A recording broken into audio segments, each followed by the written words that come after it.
Hey guys, we're back talking about our next factor in the perfect storm. John just finished up with market volatility, and we are now talking about interest rate risk. And what does interest rate risk mean to your retirement?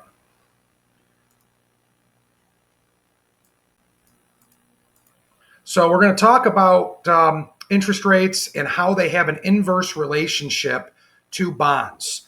So the fact that interest rates are pretty much at their bottom right now, bond prices are at all-time highs. So what does that mean? How could that impact your retirement?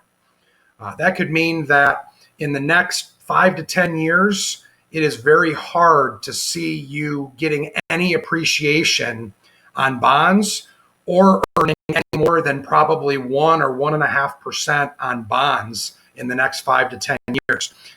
Over the last 15 to 20 years, bonds have just gone straight up. So if you had an intermediate term bond fund or an intermediate term bond holding, you were actually probably earning 4 or 5%, maybe even sometimes 6. So we're talking about a big difference over the next 10 years if you are approaching retirement.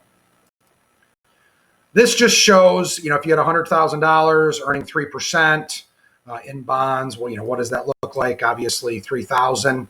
Interest rates, if they increase by 2%, that would increase and add an additional $2,000 of income. This shows hypothetical loss on bonds. This is very important because, like I said, bonds are at all-time highs. So if we look at if rates went up by 2%, which is not it's not that hard to imagine. If rates went up by 2% and you are 10 years to maturity on your bond fund or on your individual bond, you're looking at a loss of about 15%. So bonds are not the safe vehicles they used to be 5, 10, 15, 20 years ago, just because of where interest rates are. So that's a major concern going into retirement. If you're within 5 years of retirement, that's really a big thing you guys should be thinking about.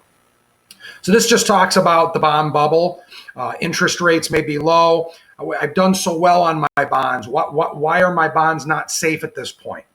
It's like some of the things I just mentioned. Bonds are at all-time highs. Interest rates are at all-time lows.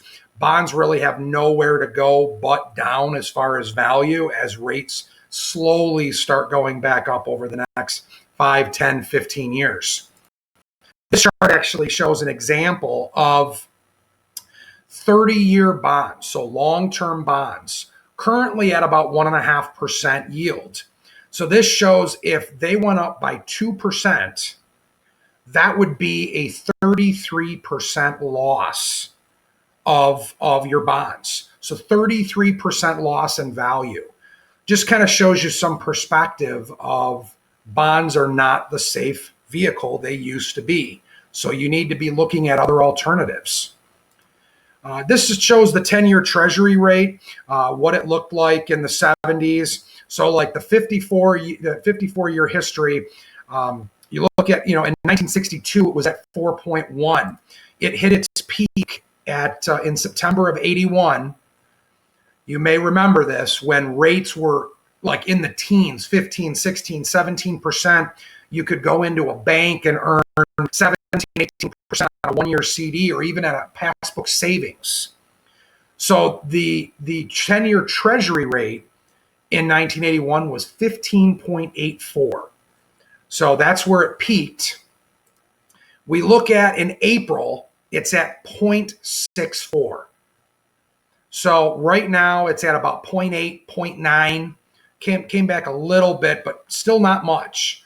So just want you to be, again, thinking about this, be aware of this. This is kind of showing, everyone's probably heard of the 4% rule and being able to withdraw 4% from your portfolio and be able to sustain it. There's been a lot of speculation around that over the last couple of years because of interest rates, because interest rates do affect how much you can draw because of the bond portion that they usually rely on to help generate income.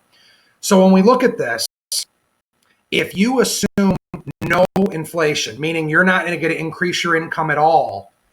You're seeing that in a moderate risk portfolio, which is the vast majority of the clients that we work with that are, within 5 years of retiring or they're already retired. Moderate is very common as far as moderate risk. So if you look at no cost of living adjustment, just fixed income, 3.68 is a safe withdrawal rate. That's assuming a 90% probability of success over a 30-year retirement. So that means there's a 90% chance you can draw 3.68% and be okay for 30 years. If you look, spending that 4%, you can only withdraw 2.29. That's a huge difference from the 4 that you've probably been thinking you can withdraw. If you only built in 2% cost of living adjustment versus the 3, you can draw a little bit more at 2.84. So it's really, at the end of the day, we're bringing this up and we want to make people aware, because if you have $1 million and you're planning on 4% withdrawal and taking $40,000 a year, that may not be sustainable for the next 30 years. And you need to be looking at alternatives to keep up with inflation and making sure you don't run out of money.